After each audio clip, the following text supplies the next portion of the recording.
We've just completed what many are saying is the most successful. What was that noise? That must have been Elon. Was that? Bobby's phone was quacking. Strange. That's all right. We've just completed what many consider to be the most successful first 100 days of any administration in the history of our country, and we're just getting started. Things are happening that are amazing, and I would not say it if it weren't fact. In a few short weeks, we've achieved the most secure border in American history by far, 99.9%, which is a number that nobody thought was doable. Biden thought you had to go back to the legislature to get legislation passed in order to create a secure border. You didn't. You just had to have the right president and the right people working it. Congratulations, by the way, and to Tom. For 2 months in a row, we have set the all-time records for the lowest number of illegal border crossings ever recorded. The number of illegal border crossers released into the United States is down 99.999%. That is usually 100%. So I think it's an amazing tribute, and Christy, congratulations, and Tom and everybody else. It's an amazing job, actually, and it was done very quickly. We officially designated Tren de Aragua, MS-13, and the Mexican drug cartels as foreign terrorist organizations, and we're expelling these monsters from our country rapidly and working with the Department of Justice. Pam, you're doing fantastic. Your people are amazing.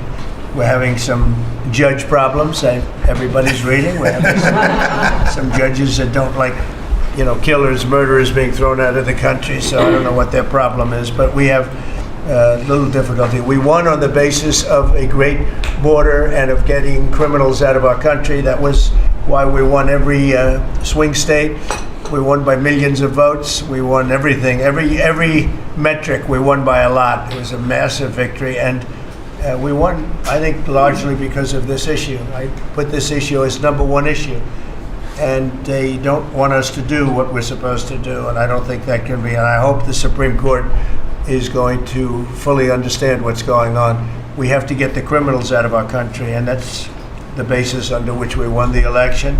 Core GDP, and this is, you probably saw some numbers today, and I have to start off by saying that's Biden. That's not Trump, because we came in on January, this is the quarterly numbers, and we came in and I was very against everything that Biden was doing in terms of the economy, destroying our country in so many ways. Not only at the border was more obvious, but we took over his mess in so many different ways. Core GDP, removing distortions from imports, inventories, and government spending, was up plus 3% when you add it. We had numbers that, despite what we were handed, we turned them around, and we were getting them really turned around. Gross domestic investment was a whopping 22%.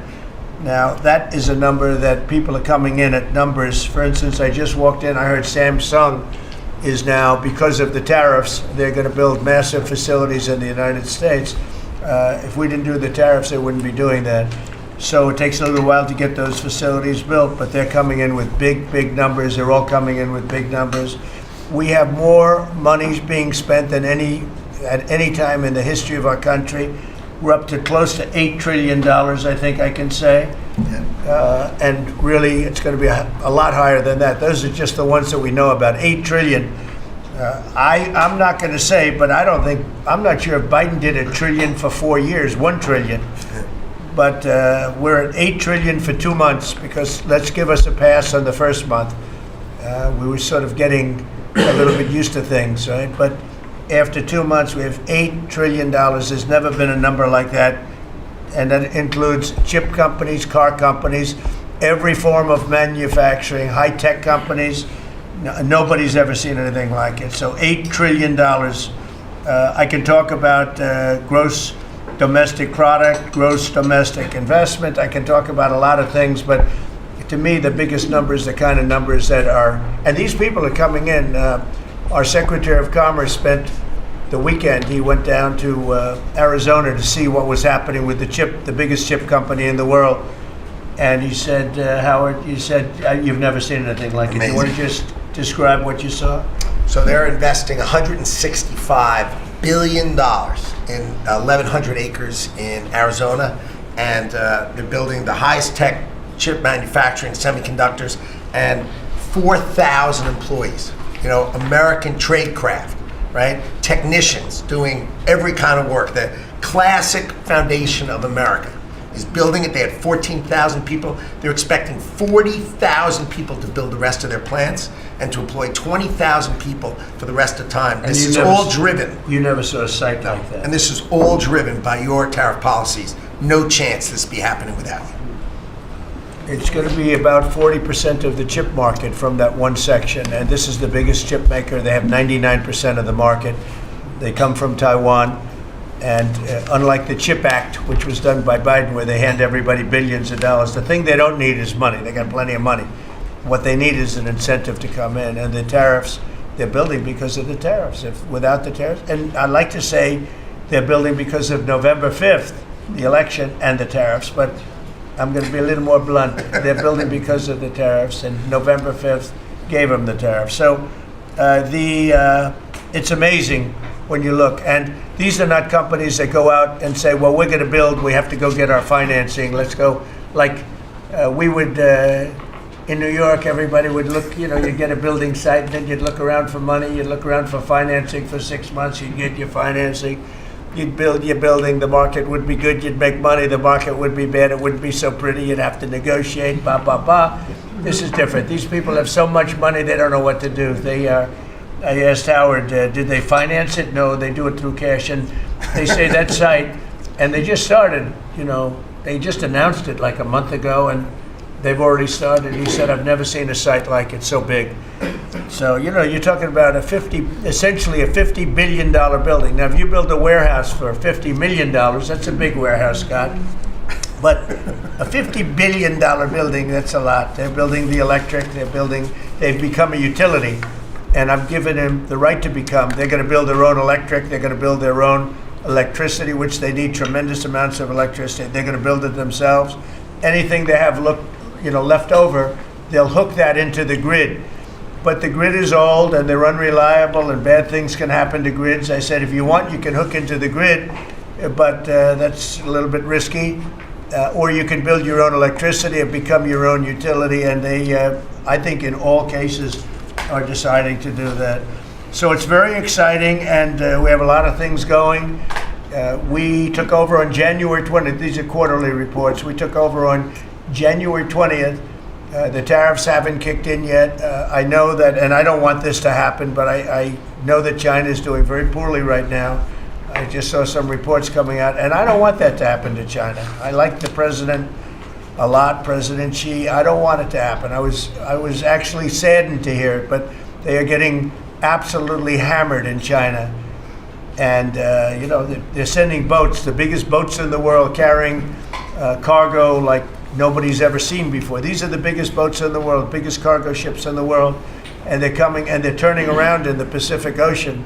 They're doing a big U-turn and going back because they don't want the goods, because 145% tariff. But at a certain point, I hope we're going to make a deal with China. We're talking to China, but their factories are closing all over China because we're not taking their product. We don't want their product unless they're going to be fair with us. And that includes intellectual property and other things. There are a lot of things far beyond just buy, sell.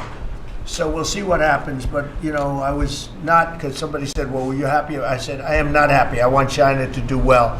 I want every country to do well. But they have to treat us fairly also. So with that, I think we're going to maybe go around, and we have some letters where the secretaries and people around the table are making statements about how they're doing and what's happening. And I could start with Pete on the left, because he's my least controversial person at the table. No, they don't know how good he is. So we'll go around the table and you can hear it. And these are cabinet meetings where they're very open and transparent. And I can guarantee you Biden didn't do this. He didn't do this. Go ahead, Pete. Well, Mr. President, I think we're controversial because we're over the target. And like so many things, Mr. President, you inherited a demoralized military that couldn't recruit, that was perceived as weak after what happened in Afghanistan and elsewhere because of Joe Biden. And what we have seen since your election and the inauguration has been nothing short of a recruiting renaissance. It's true. Decades, it hasn't been decades since we've seen this kind of recruiting in the Army, the Navy, the Marine Corps, the Air Force. The men and women of America want to join the United States military led by President Donald Trump. And the police, by the way. Absolutely. And fire.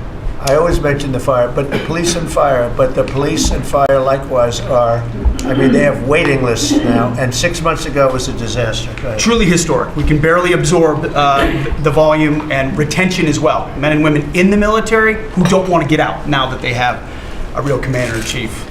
We're reinforcing standards. We're going to be fit, not fat, in our formations. We welcome back all the the folks that were forced out because of the COVID mandate. We've ripped wokeness out of the military, sir, DEI, trans, and it's Fort Benning and Fort Bragg again at the DOD. We're rebuilding the military, sir. The Golden Dome is well underway. F-47, reassuring allies and deterring enemies. We found nearly $6 billion in DOGE savings that we're going to reinvest, including $50 billion from the Biden administration focused on things like climate that have nothing to do with lethality and warfighting. And we will have, as you said, sir, the first $1 trillion budget that we plan to spend wisely on behalf of our warfighters.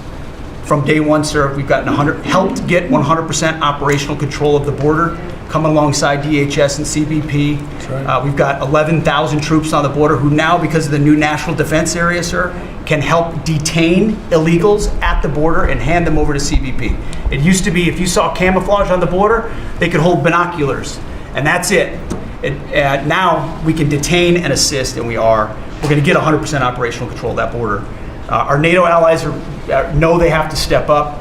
The Houthis in the Middle East are feeling the weight of American power, and we're deterring communist China. So because of your leadership, sir, I believe we're making the military great again. And I thank you. Thank you very much. Thank you.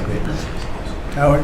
So I have the pleasure of running the Investment Accelerator, which gets to recruit these companies. And you've never seen anything like the companies committed to building in America.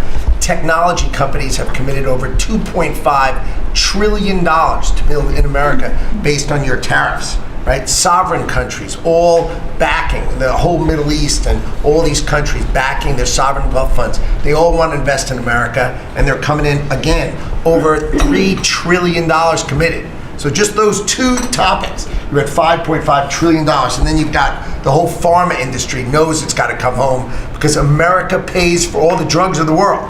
So the pharmaceuticals have to come home, right? Autos coming home, industrials coming home. So, we've got to train, and your great Secretary of Labor together and Secretary of Education together, we're going to train the workforce to build America. It's unbelievable. We've got so much, as I travel around, the attention on the Trump Gold Card. I mean, it makes me very popular. Last night, I was out to dinner, and someone came up and said, can I buy 10? And how do I buy 10? And I'm like, that's pretty good. It's $50 million for dinner. So, I was paying for my dinner. The External Revenue Service, right? You've got the tariffs and the hundreds and hundreds of billions of dollars coming in to build the External Revenue Service. That our objective, of course, is to replace the Internal Revenue Service and let those outside countries trading with us, let them pay their fair share to America. And then, of course, you got rid of de minimis. And what happened is these foreign countries were sending in little packages for free and knocking out our mom and pop businesses across America.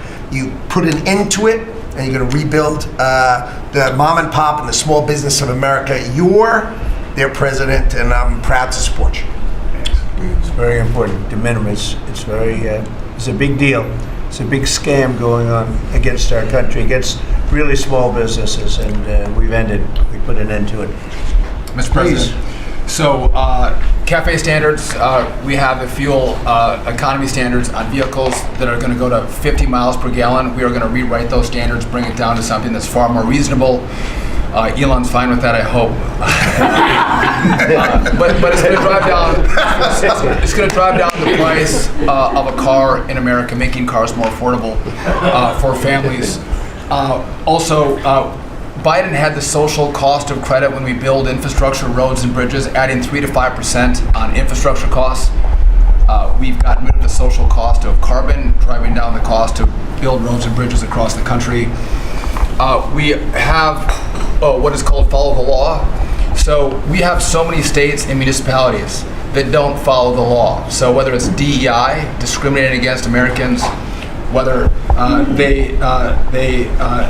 give illegals driver's license, or they're sanctuary cities or states, if you don't follow the law, if you're giving license to illegals, if you're having DEI policies, we're not going to fund your projects.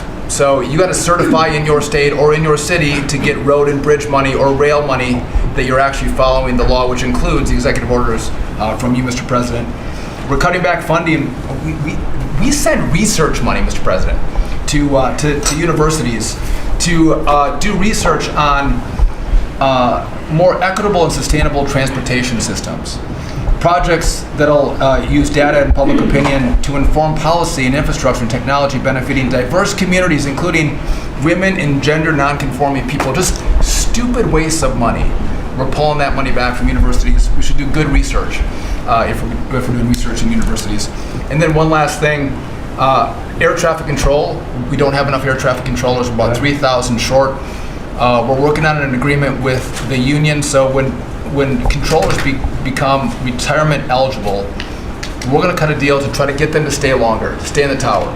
And then we have a plan to put more butts in seats in Oklahoma City, so we can get more students through the academy and into towers as well. It's going to take us a while to do that, to train them up, but we're in the process before our 4 years are done. Well before that, we're going to be at full capacity.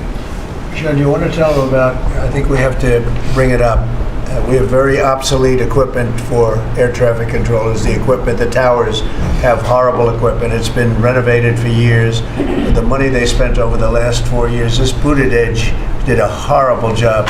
They wasted billions and billions of dollars hooking up wire equipment to non-wire equipment to satellite equipment, and a third grade student would know it doesn't work. You can't work it. They wasted tens of billions of dollars.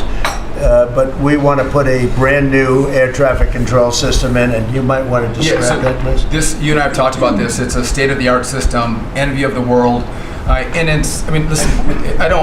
Our system is safe, but you would have hoped someone would have seen that there's a problem with fixed-wing aircraft and helicopters coming in at DCA. Someone should have seen that before we lost almost 70 lives. It's our job to look and see that we have an aging infrastructure around air traffic control. And so if we don't build a brand new system, there's going to be failures and people will lose their lives. And so we need the help of Congress to help fund this, but it's going to be all brand new. And after you build a brand new system, we have the bedrock and the foundation to actually build on top of it. But no one has done this, Mr. President. There's Band-Aid fixes that have happened over the course of 20 years. You can't have a Band-Aid fix. It doesn't get done. It has to be brand new. The technology, it looks like it's out of a 1980s movie. Old computers, floppy disks. We're using copper wires, not fiber. So there are great solutions we have available. That, and by the way, if everyone's sick of their delayed flights or their canceled flights, we have more capacity in the airspace. And if we build this brand new system, what you'll have is more efficiency in the airspace, and it will be safer. So the economy will be stronger. We can have more flights and less delays. So I appreciate your support on that, Mr. President. Rebuilding that is very important. You wouldn't have had the helicopter crashing into the plane at 400 feet up when it's supposed to be 200 feet. Right. That would have, bells and whistles would have been gone over, and you would have heard the screaming equipment saying there's a problem coming up in 15 seconds. You got to do something about it right now. And it would have also sent the word right into the helicopter, because I guess you'll be doing the full report on that. But it was pretty obvious what happened. Right. And they were supposed to be at 200 feet. They were at 400 feet, and a terrible thing. And that wouldn't have happened if we had the right equipment. If we had the right equipment, you would have heard bells and whistles going off, and it would have alerted them long before that would have happened. 2 minutes before, it would have had a lot of time. So we have to do this. We have no choice, and we're going to do it, and we're going to be very proud of it. They did old equipment in new equipment, and you can't hook in old equipment to new equipment because it's different. Some is satellite and some is ground. The satellite doesn't work. This man would know that better than anybody, but you can't hook up a satellite system to a ground wired system. And if you do, you're wasting a lot of money. They spent billions, this is Buttigieg, They spent billions and billions of dollars trying to patch a system together. They had hundreds of different contractors, and the contractors were all fighting with each other. We're going to have one great big contractor, like the great big beautiful bill, which is going along very well. I guess I like great big beautiful, but we're going to have one great big beautiful contractor, whether it's maybe Raytheon, maybe IBM, maybe it could be any one of 4 or 5 different groups, but you put one in charge. They're very big, very powerful monetarily, and they give you a guarantee, and they hook up everything. They do every single thing. So they're responsible for the digging of the ditches and the fiber and every single element. And it's one system that's hooked in. It's not all these hodgepodge systems that don't work together. And it's just a shame.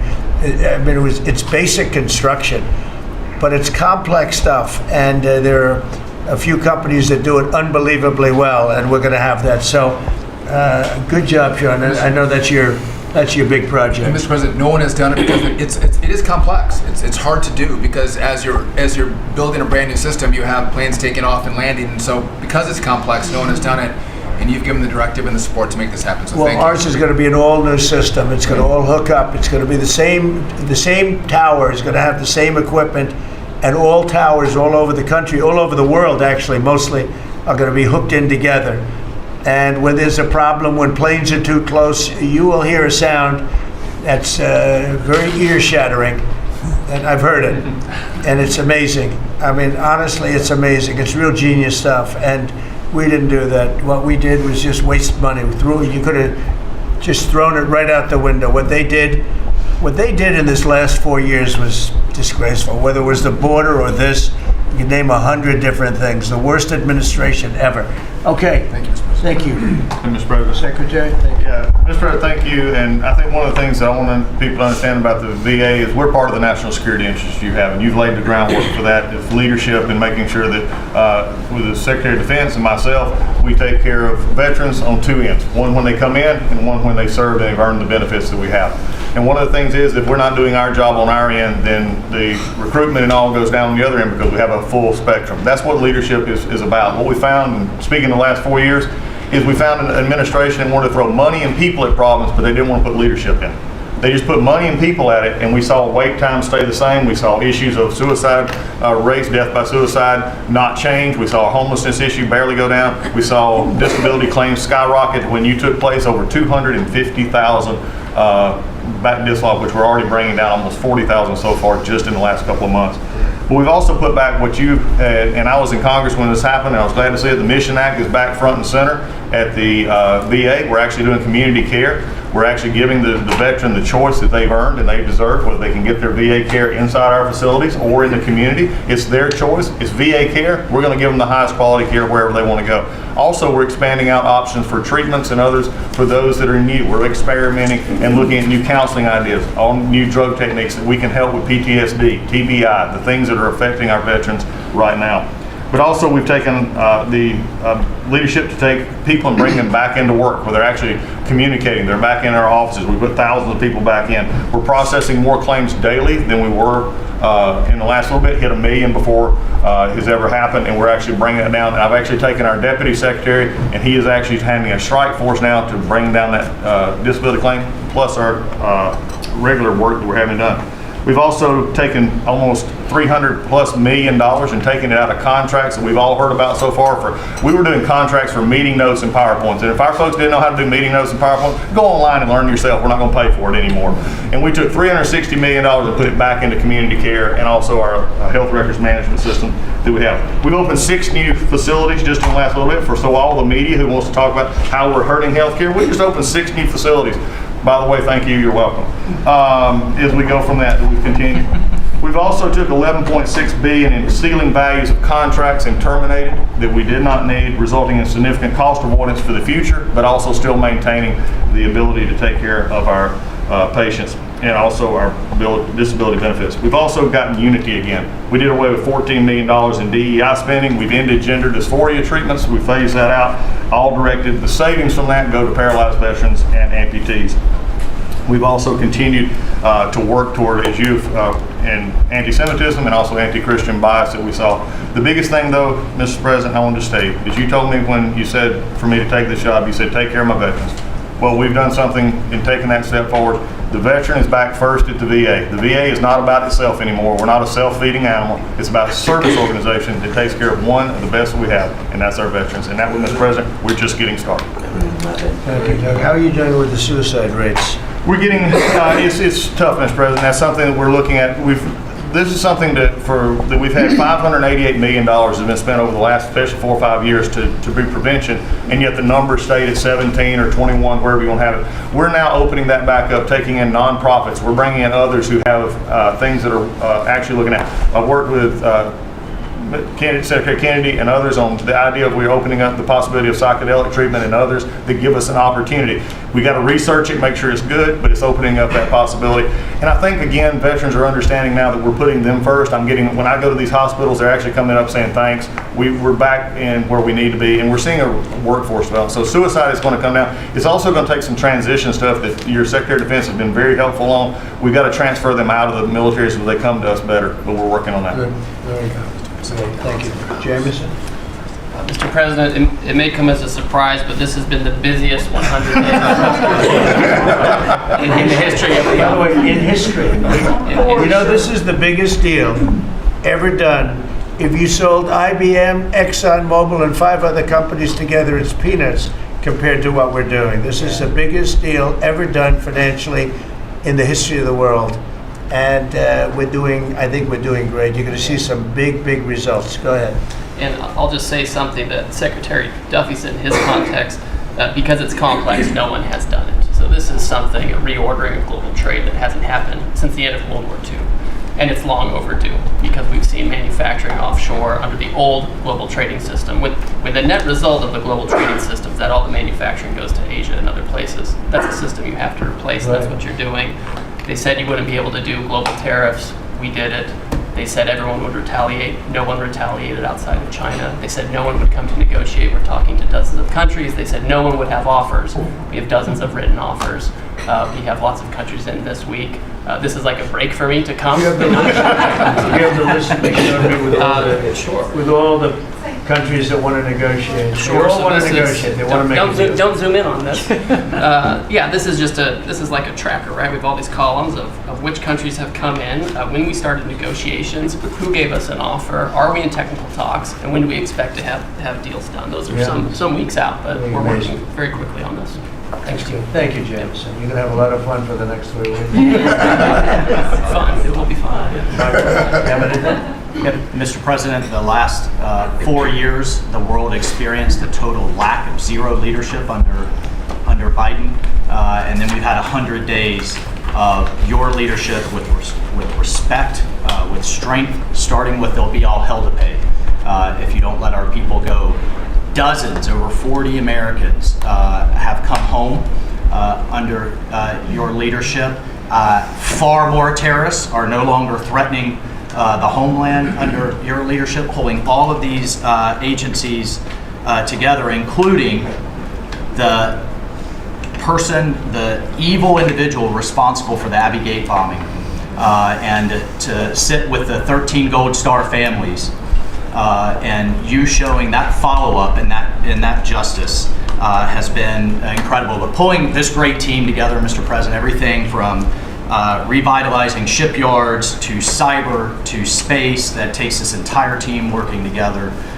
It's an honor to serve you in this administration, and I think the world is far better, far safer for it. Amen. Thank you very much. The Abbey Gate is really important. This was a horrible thing. Destroyed the image, frankly, of the Biden administration. What happened there was a disgrace. It should have never happened, and Pam is working very much on prosecuting that person. We have the person, and he'll do well. I have no doubt about it. Thank you very much, Michael. So the CIA, I don't know, Radcliffe, I don't know if he's going to say anything. He's probably the one person here that's not allowed to talk about the great job he's done, but go ahead anyway. Mr. President, as you know, at your direction, the CIA has deployed our unique covert action authorities in various places and continents to successfully advance your national security and foreign policy priorities, to advance peace, to end wars, to take terrorists off the battlefield, and to keep illicit drugs from coming into this country and harming Americans. Unfortunately, as much as I would love to detail your accomplishments in that regard, we can't do so in front of this crowd. But you and I both know, Mr. President, that you have had a profound positive impact on America's national security posture, and Americans are safer because of your leadership. What I can talk about publicly is, as has been mentioned, the CIA provided the intelligence that led to the apprehension of the Aviation bomber, who is now being prosecuted by our great Attorney General and providing a measure of justice to those 13 families that suffered as a result of that disastrous Afghanistan withdrawal during the last administration. In addition, at your direction, Mr. President, the CIA has negotiated and secured the release of Americans like Mark Fogel and Ksenia Karolina, who have been wrongfully detained, sending the message that you will forget about no Americans that are being held in other places unfairly and unjustly. And finally, Mr. President, the CIA is being restructured at your direction to focus on our core mission and to eliminate the well-documented politicization that has taken place in the intelligence community from bad actors in the past, to focus on our core mission and to make America safe again.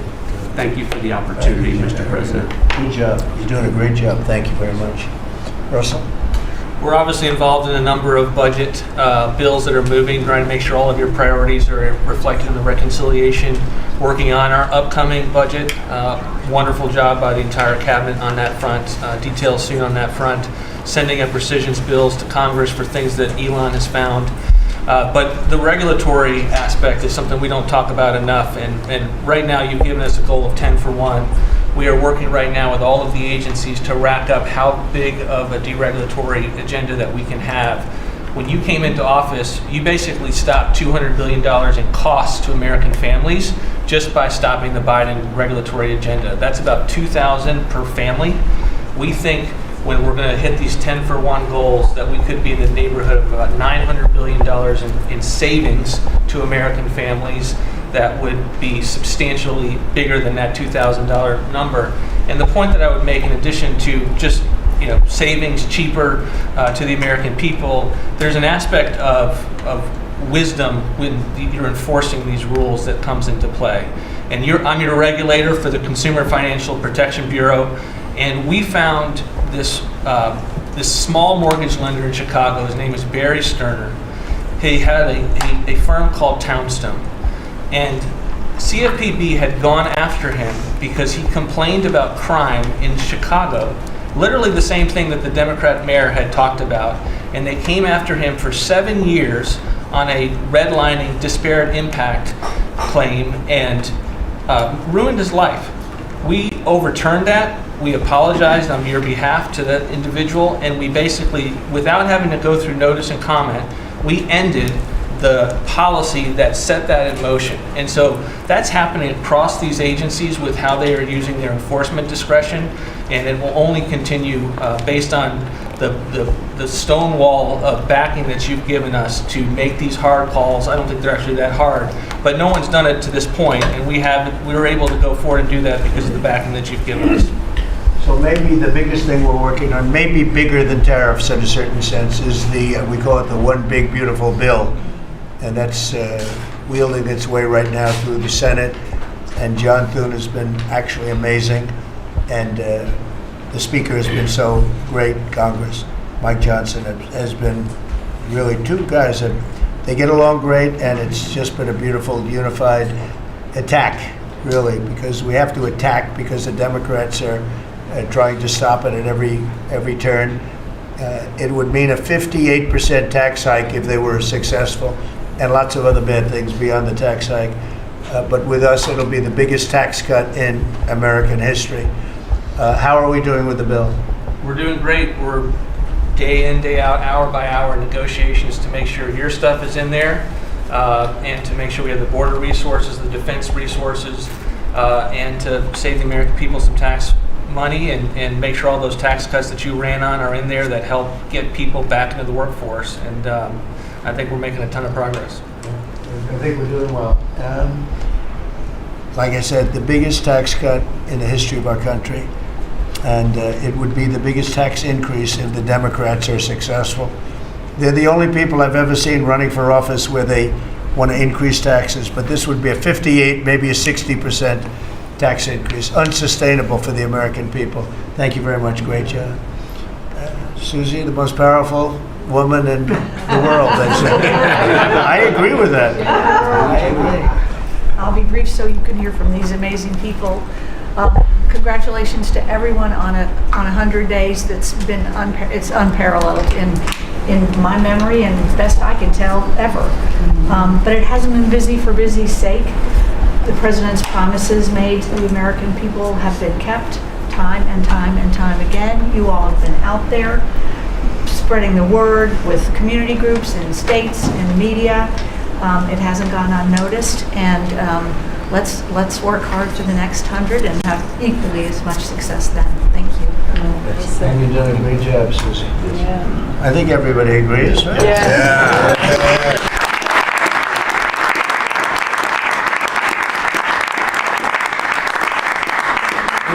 Do we have anybody that disagrees, please? In front of the media. In front of the media. Please raise your hand if you have the courage to do so.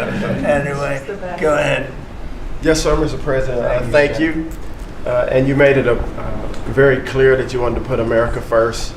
And also from day one, you wanted to make housing affordable again because we do have a housing affordability crisis in our country. And so at HUD, we've been cutting all the red tape and bureaucracy as it pertains to housing affordability and unleashing creativity of our builders and developers around our country and restoring local control.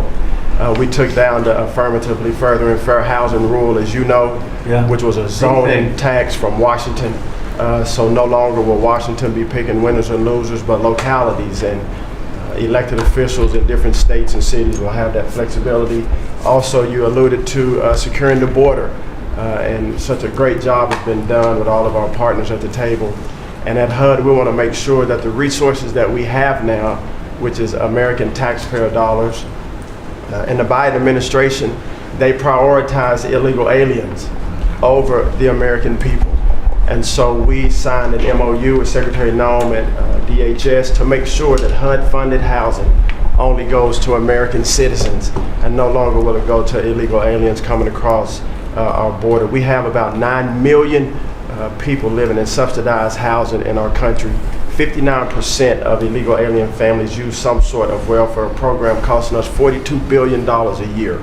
And so we have prioritized American and American people only to live in HUD-funded housing. And also to make housing affordable, we also signed a partnership with Secretary Burgum at DOI to use underutilized federal lands as you campaigned on and promised to identify those lands to build affordable housing in our country so that people can realize the American dream.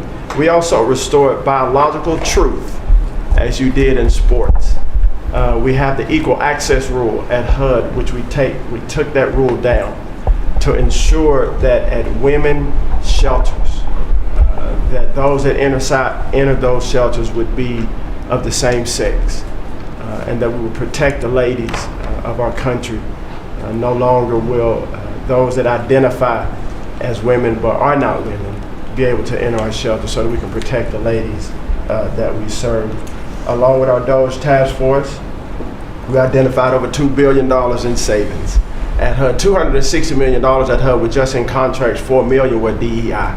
And so we took those contracts down and de-obligated and sent back $1.9 billion back to the Treasury for the American people. Again, we want to be good stewards over the American taxpayer dollars. And so, Mr. President, thank you for your leadership in this. And we have a tremendous team at HUD, and I'm so grateful to be part of this team around this table to take care of the American people. And I consider it a great honor and humble to do so. Good job. Yes, sir. Thanks. Yes, sir. Appreciate it. Brooke? Well, I'm not sure if anyone's heard, but the price of eggs is down. I know it's news. Listen, sir, today as we celebrate the 100th day, I think that it's just such a joy and an honor to continue to do this work, so thank you for that. We have been obviously very focused on the cost of groceries, specifically eggs led the way, as you have so eloquently discussed over the last few months, and we're holding tight on a very significant decrease, which is great, and investing where we need to there. As I mentioned before the press came in, we have had a massive issue with Mexico on water, getting water to our farmers along the border for decades. When I worked in Texas 25 years ago, we were fighting with the Mexican government over the water then. You got involved about 2 weeks ago. That evening, I started conversations, and as of just a few days ago, thanks to Secretary Rubio's great deputy secretary and I, have been negotiating, and we hit the best deal, I believe, in history on behalf of our farmers, and thanks to your leadership and your strength on that. And that's a really big deal long term for those farmers in the southern part of the country. On the energy side, I know we've got Secretary Burgum and his partner Secretary Wright, but we often forget that agriculture has a major piece of the energy dominance agenda, not just timber, not just minerals, but biofuels. So we continue to support that great leadership coming from those agencies, and doing hopefully our part as well, and they've been incredible in that. Our farmers have been hurting under the Joe Biden administration. There was a 30% increase in the cost of input, so the cost of doing business for these farmers over those 4 years. When we left the White House the first time 4 years ago, we had a $0 trade deficit with our agriculture products. After 4 years of Biden, that hit $50 billion because they just didn't make an effort. And so obviously that's $50 billion less dollars at a time of very thin profitability for our agriculture community. So the Congress passed because the last administration didn't get a farm bill done either, the farmers were hurting there. So Congress stepped in. I say all that and basically said $10 billion to move out.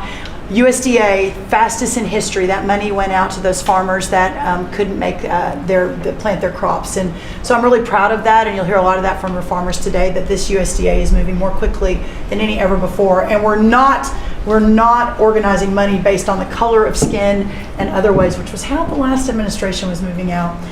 We've canceled $6 billion in contracts thanks to our great friend Elon Musk and his Doge team. A lot of those were DEI, gender, studying transgender mice. Who knew? The racism in pest management. We've canceled all of it. We're going through a major restructuring. USDA is one of the biggest agencies. It's sort of a catch-all. And we're really, really downsizing and aligning around putting farmers first, which is really, really important. A big part of USDA, though, is food stamps. It is perhaps one of the largest, if not the largest, welfare program. And it's a supplemental nutrition program. Secretary Kennedy and I have been working very closely. We were in Texas yesterday talking about nutrition and agriculture. You can't make America healthy again without your farmers and your ranchers as your partner. So ensuring that our food stamp program and those at the bottom end of the socioeconomic ladder really have access to nutritious foods as we're facing an obesity crisis and a chronic disease crisis, which I'm sure Secretary Kennedy will touch on. And the final thing I'll say is this morning, Secretary Noem and I together, and I brought a picture because I think this is important and it goes to why we're here. This is a South Dakota ranching family named the Mauds. They are a fifth generation ranching family. Charles Maud, in his 30s, bought the ranch from his granddad, I'm going to show the press, when he was 17 years old. Those beautiful children, Lyle and Kennedy, his wife Heather.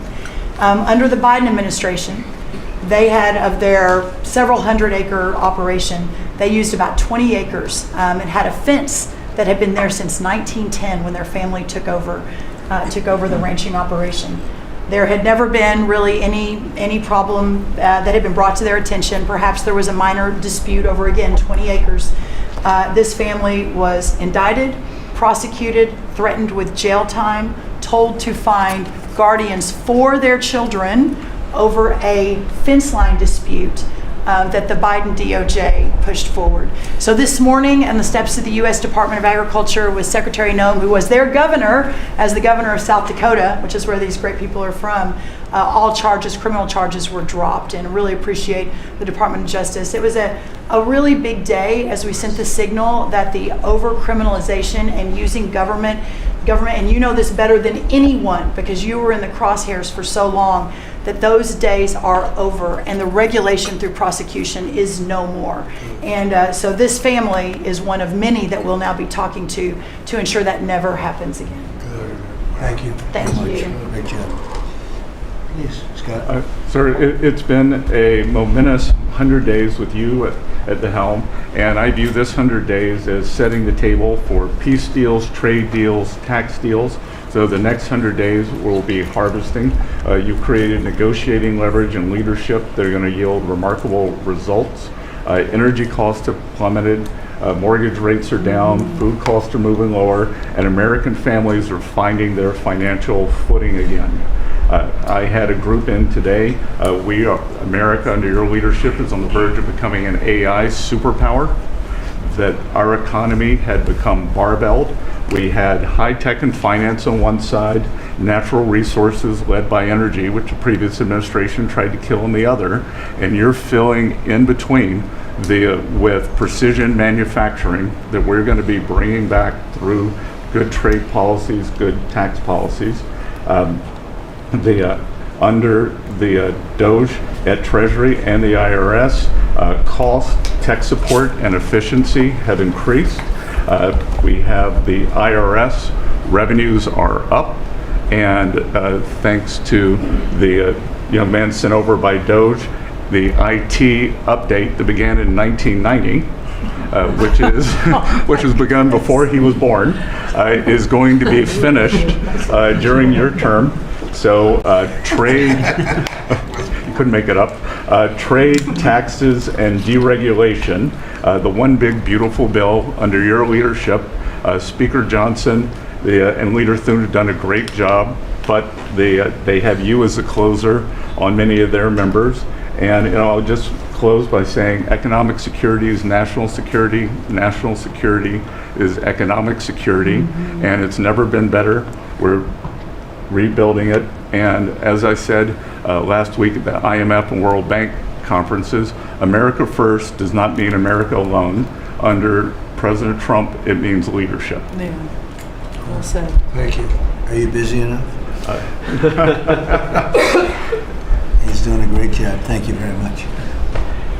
Mr. President, thank you, and thanks to the cabinet. So, at the risk of insulting everybody else at the table, I believe that I am the youngest member sitting at the table. And, it occurred to me that from the time that I was born to the time that Donald J. Trump was inaugurated just a few months ago, we went from, again, 40 years, we went from the world's manufacturing superpower to one in which we depend on the People's Republic of China to make the things that we need. We went from the proudest military in the world to one in which we failed to meet our recruiting goals.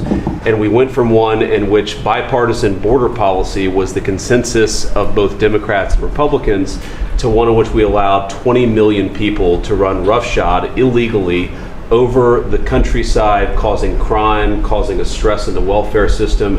And again, that happened over the lifetime of the youngest member of the cabinet. And what has happened in 100 days is that we've started to reverse every single one of those negative trends.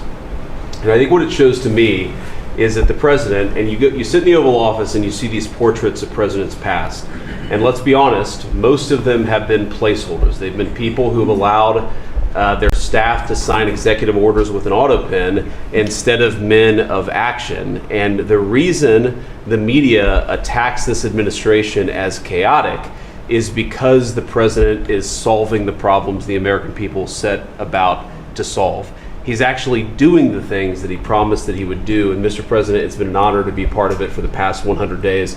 And let me just make one other observation because it's interesting. I've seen the data, I've monitored it, I've looked at it, but the most underreported fact of the first 100 days is that we came in with a massive recruitment shortfall. And in 100 days of Secretary Hegseth and President Trump's leadership, we now have people breaking down the doors to join our military. To the media assembled here, it's a really interesting question.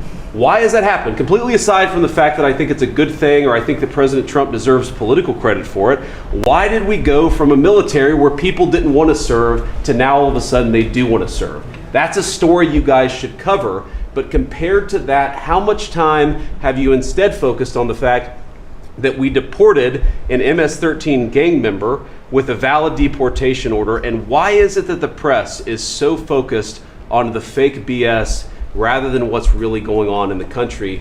I think that what we've shown, sir, is that you can do a lot. You can do a lot in 100 days, but you've also unfortunately revealed that too much of the American media hasn't learned the lessons of the past 40 years. Thank you, sir. Thank you very much. Thank you. Pam? Please. President, your first 100 days has far exceeded that of any other presidency in this country, ever. Ever. Never seen anything like it. Thank you. Your directive to me was very simple: make America safe.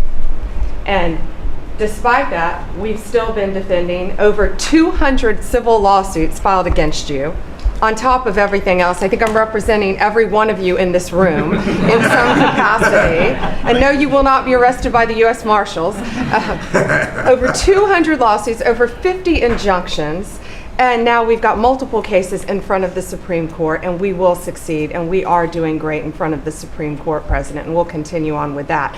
I was at DEA yesterday, and they said to me, you, Donald Trump, have taken the handcuffs off of DEA agents. And as a result of, since you have been in office, President Trump, your DOJ agencies have seized more than 22 million fentanyl pills, 3,400 kilos of fentanyl since you've been your last 100 days, which saved, are you ready for this, media? 258 million lives.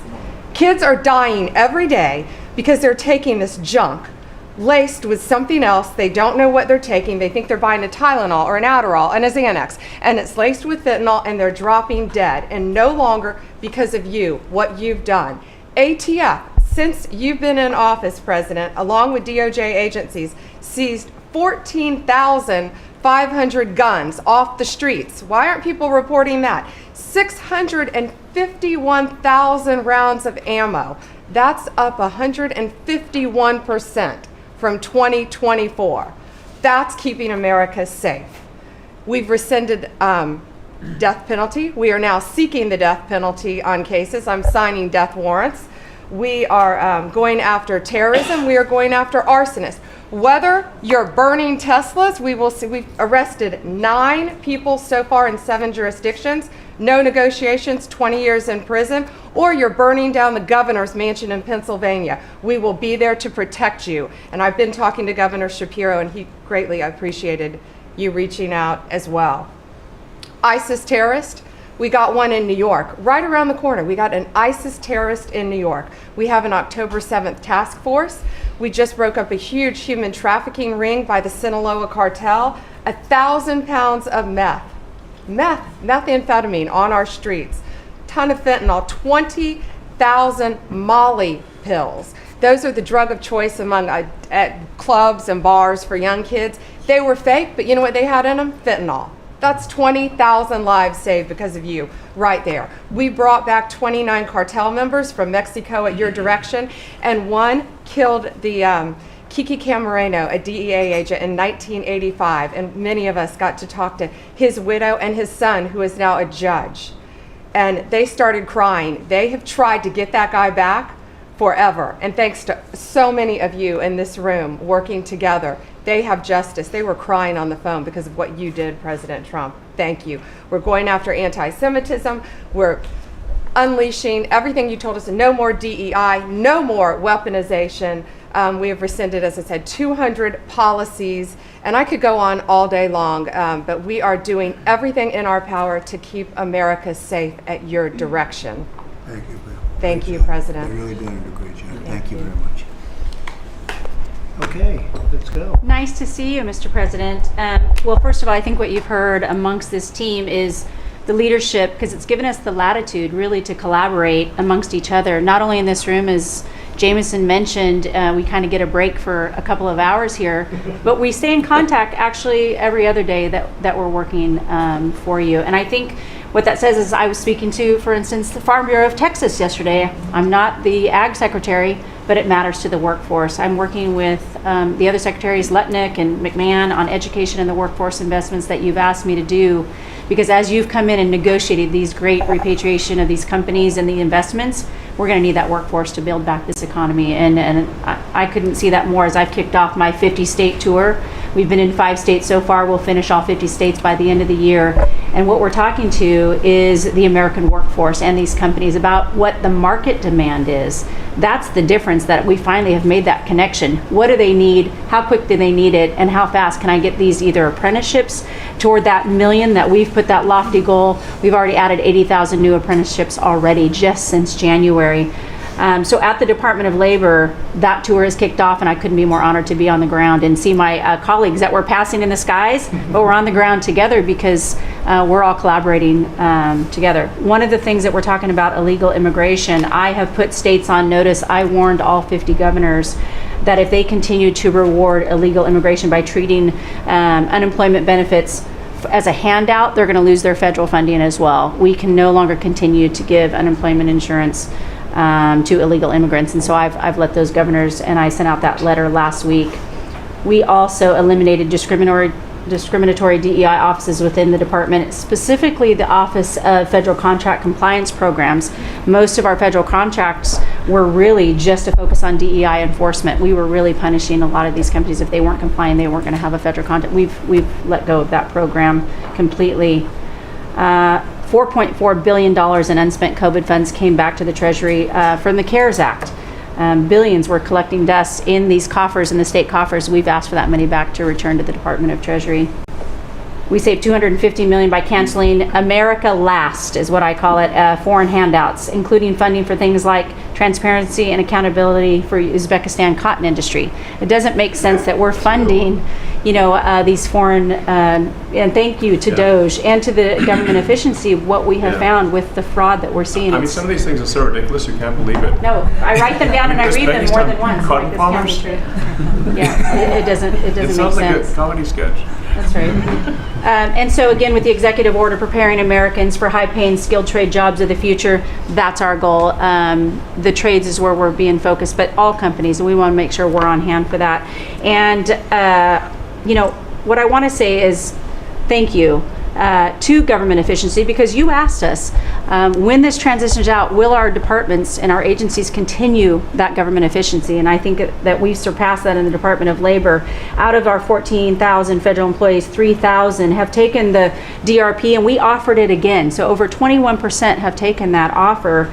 And we'll keep our critical workforce, MSHA, OSHA, and wage and hour, and make sure our workers stay safe. So with your leadership, Mr. President, I couldn't be more honored to serve. I know we were probably the last to know each other, but we're getting to know each other well. And the team that you have assembled is really an honor to serve with. So thank you, Mr. President. Thank you.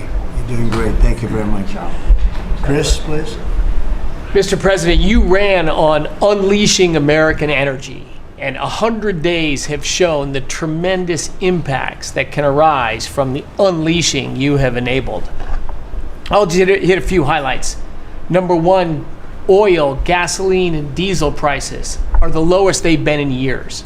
How does that happen in 100 days? That's a messaging.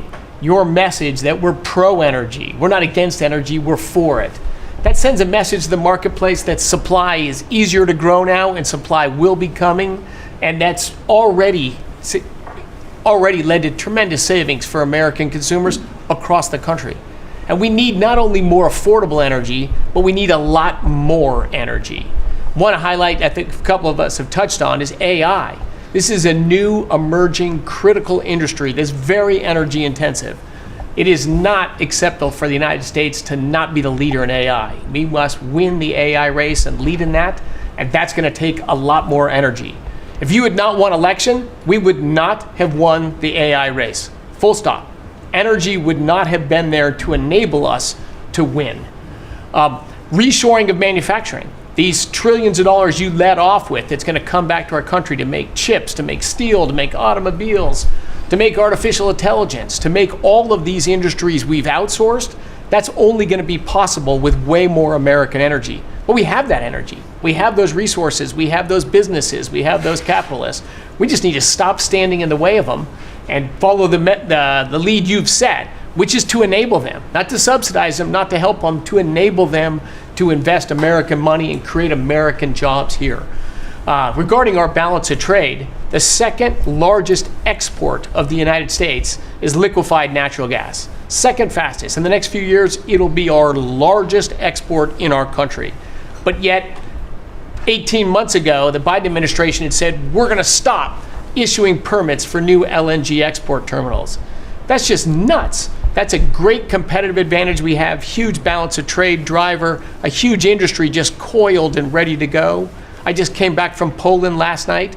They are thrilled that America is back in business again and that the rest of Europe can get off of Russian energy and can enable their own economic growth with secure, reliable, affordable energy from the United States.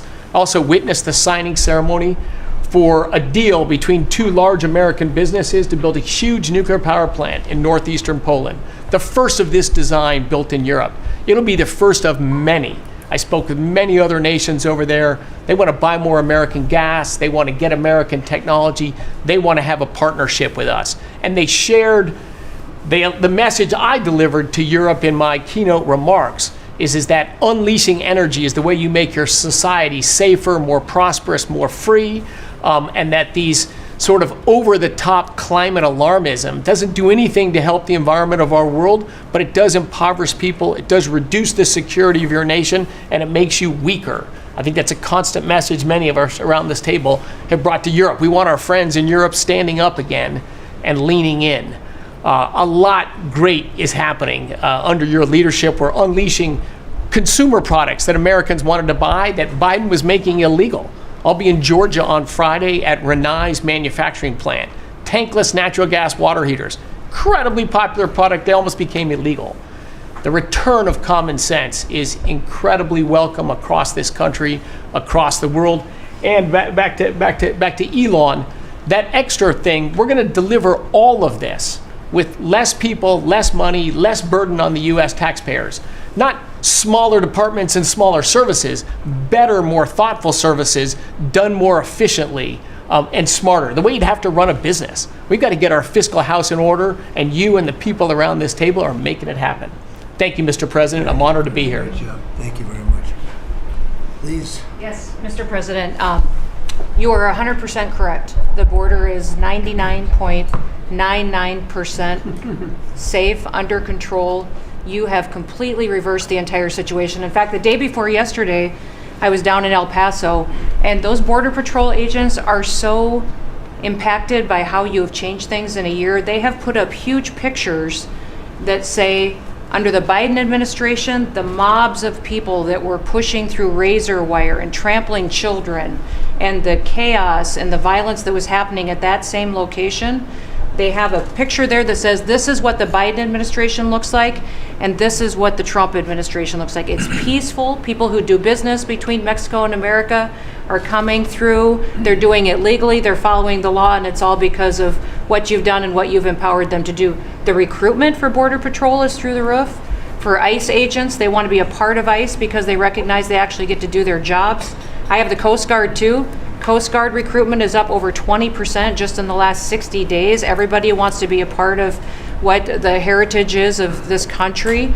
We've repositioned the entire Coast Guard fleet to focus on border and drug interdiction. As we've secured the border, the cartels have gone to the water and are going out in maritime waters to move their drugs into this country. The Coast Guard just in the last 2 months has taken into custody over 126 tons of cocaine, millions of doses of fentanyl. It's just amazing. And the aliens that they are deporting is incredible too.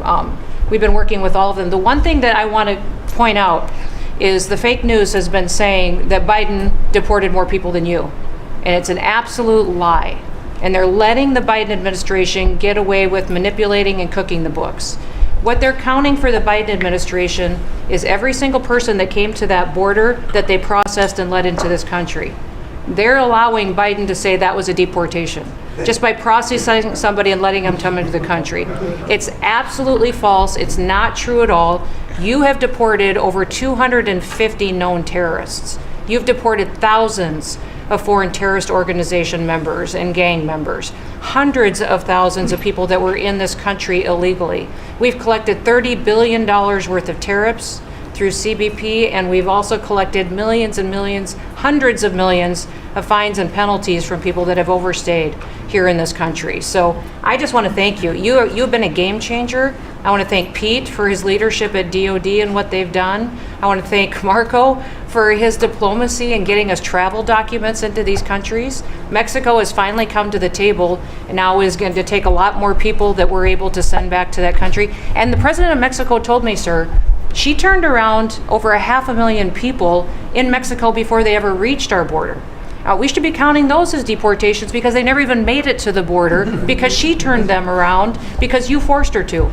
So those are all people that never even came here because they got the message because you were so aggressive. So thank you for what you're doing. And every day we get up and do jobs that matter. And we appreciate that. Tom is doing a great job. Oh, yeah. Tom's a great messenger for us. He just, yeah, he's hardcore. Yeah, thank you. He is hardcore. Yeah, he is. No question about it. Kelly? Mr. President, it's such an honor to serve in this administration. And on behalf of Main Street America, for our 34 million small businesses that make up 99% of all businesses in this great nation, I have to tell you, under your leadership, Main Street is open for business again. They're thriving and they're investing. And the data that we have at the Small Business Administration, the loans that we're putting out, a record 26,000 loans in your first 100 days means that 2,000 small businesses each week are receiving that funding, that investment in the future. Small businesses create 2 out of every 3 new jobs in this country, and we've already seen under your leadership the jobs economy is back. Manufacturing jobs are back. We've seen a 38% increase in manufacturing loans. We put out 1,500 manufacturing loans in your first 100 days. We saw startups increase by 54%, and we saw businesses under 5 people increase by 95%. So your leadership on the economy matters to every region of this great nation. I'll tell you, on the manufacturing front, I'm out on a national manufacturing tour. We've met with 250 manufacturers, and as I walk through the factory floors, they all ask me to thank you for fighting for their jobs, for these industries, and for the people who are creating things from pharmaceuticals to aerospace, to food, and all these essentials that this nation needs to be independent and strong.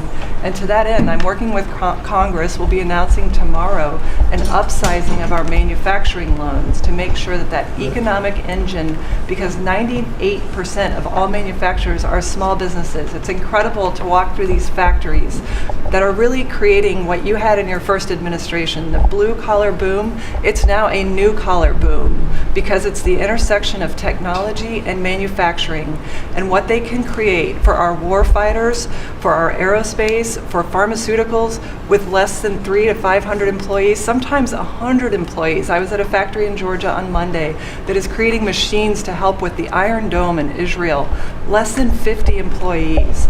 This is the engine of our economy. It's the heartbeat of our communities. It's the small businesses that helped elect you because they needed your economic agenda. So thank you, Mr. President. It's such an honor, and congratulations on an epic 100 days. I do have to thank Elon. I do want to note, we just cut $3 billion in contracts because of Doge's work.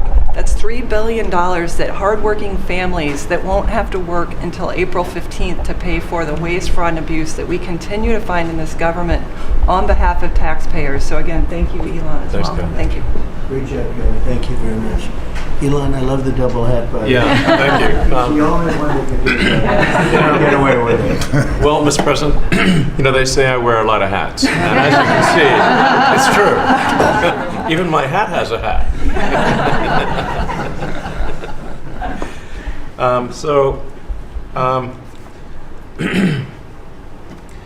You know, the American people voted for secure borders, safe cities, and sensible spending. And that's what they've gotten. A tremendous amount has been accomplished in the first 100 days. As everyone has said, it's more than has been accomplished in any administration before, ever, period. This portends very well for what will happen for the rest of the administration. I think this could be the greatest administration since the founding of the country. Well, we all want to thank you for your help. You really have sacrificed a lot. Been treated very unfairly. Well, they do like to rent my cars, which is not great. Could be better.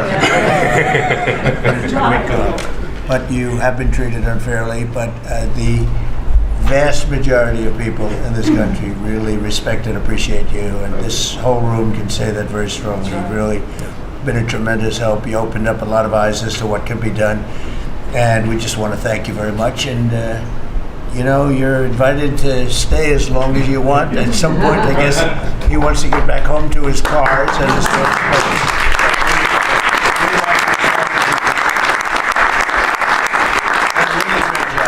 He's done an incredible job. $150 billion. Think of this. Yeah. 160 now. 160. And they said, oh, it could have been more. And a lot of stuff is being worked on. That number could be doubled and even tripled. A lot of things are being worked on that we don't count yet because it's not quite there. But you've done a fantastic job, and we appreciate it very much, Elon. You know thank you. It's also an honor to work with your incredible cabinet. I just like to say thank you, everyone, for it's great to work with you. Thank you very much. Thank you. Mr. President, congratulations on this truly historic first 100 days of your administration, really only made possible by your focused leadership on delivering the mandate the American people gave you. You've empowered all of us to deliver that mandate, and I'm grateful to have the privilege of leading the intelligence community towards ending the weaponization, politicization of the intelligence community that's gone on for far too long. And building out what is truly a lean and agile and effective intelligence community that is helping you deliver that promise to the American people of safety, security, and freedom. So, Mr. President, I'd like to highlight just 3 of the areas where we are helping to support your leadership and your work in making America safe again and bringing about these changes. First of all, because of your designation of cartels as foreign terrorist organizations, I took immediate action with our National Counterterrorism Center to prioritize their focus on those terrorists and gang members who are trying to enter our country through legal or illegal means, and to seek out those who already are here in our country because of the Biden administration's 4 years of open borders. We've been working very closely with your great Attorney General's team at the DEA to get these known cartels into our systems, to be able to stop them at the border, and turning over names to Department of Homeland Security and the FBI to be able to find those who are already here in our country. Just the other day, we found 700 alien terrorists who have ties to MS-13, Tren de Aragua, and the Sinaloa cartel. Just yesterday, our NCTC identified almost 600 individuals with ties to other terrorists who came through our borders illegally, claimed asylum, and under the Biden administration were paroled here within our borders. Secondly, Mr. President, like too many organizations in the federal government, the ODNI has become very bloated with too much waste and abuse going on within the organization. We've done a few immediate steps. We are doing more. The ODNI is 25% smaller and more lean today than it was when I walked in the door and when you took office. Secondly, we have just this morning actually shut down a human capital office. As soon as you issued the executive order to stop all DEI activities, we did that, shut down the DEI office. But we discovered this human capital office that was essentially a slush fund for DEI initiatives, hidden under the guise of human capital, that closed down this morning, saving taxpayers $150 million. We'll soon be announcing an additional $2.6 billion in savings with other programs and contracts that do nothing to ensure our national security interests. And lastly, we're working every day to hold the deep state accountable, to end the politicization, weaponization of the intelligence community. This past week, I sent 3 criminal referrals for illegal and unauthorized leaks to the media of classified intelligence for prosecution. We have 11 more that are under investigation. We've revoked, at your direction, 67 security clearances, and we continue the work of declassifying documents, as we have already around JFK assassination. We have more coming for the assassination of Bobby's father, Senator Kennedy, and MLK assassination. And we continue our extensive investigations around exposing the very serious issues we have related to election integrity, illegal abuses of FISA, Crossfire Hurricane, and others. Mr. President, under your leadership, we are working every day to bring about that transparency and accountability that the American people deserve. So thank you for the opportunity. Great job. Thank you very much. Lee? Mr. President, at the Biden EPA, the Green New Deal was raging. At the Biden EPA, we saw billions of tax dollars burning. At the Biden EPA, we saw industries suffocating. But at the Trump EPA, the Green New Deal is dead. At the Trump EPA, we know that we can both protect the environment and grow the economy. I have 13 pages of accomplishments from our first 100 days in here, and in it, part of it is 100 environmental accomplishments at the Trump EPA. You don't have to take my word for it. We released it to the media this morning. Every single day that President Trump is in this office, there will be a major environmental accomplishment every single day of the Trump administration. At the Trump EPA, we're also launching what is the largest deregulatory action in the history of the country. We're going to be giving our director of the OMB a whole lot of work because we inherited a big mess from the Biden EPA. And working with Elon and Doge, I've canceled now $22 billion worth of grants. Now today is a special day for many reasons. The biggest reason why we're here is that this is the 100th day of the most consequential, historic first 100 days in the history of this country. Today, while we're here, the House of Representatives is voting on Congressional Review Act bills considering the EPA waivers that were given to California's tailpipe emissions, where California set their own standards. But there should be one national standard, and right now, Congress on the House side is going to be voting on that today. On a personal note, while this is a bit outside of the EPA jurisdiction, today is my last day serving in the United States Army. And I first signed up towards the end of the 90s. And I've had a chance to see a lot of national security teams over the course of the last 27 years. There has never been a national security team ever assembled that had the backs of our warriors like this national security team right now. And we have never had a president so deeply committed towards ending foreign wars instead of starting new ones. There's a reason, Mr. Vice President, why everyone is racing to join our Department of Defense. We have a Secretary of Defense who, with all due respect to our great president, would probably rather be swimming with Navy SEALs right now, be running somewhere in the Middle East with our service members. And from our Secretary of Defense to our Secretary of State, our Vice President, and more. I just want to say thank you as a veteran of our military for assembling what is the greatest national security team that I have ever seen in my 27 years associated with the United States Army. Has Pete signed off on this retirement leave? Welcome to the VA, Lee.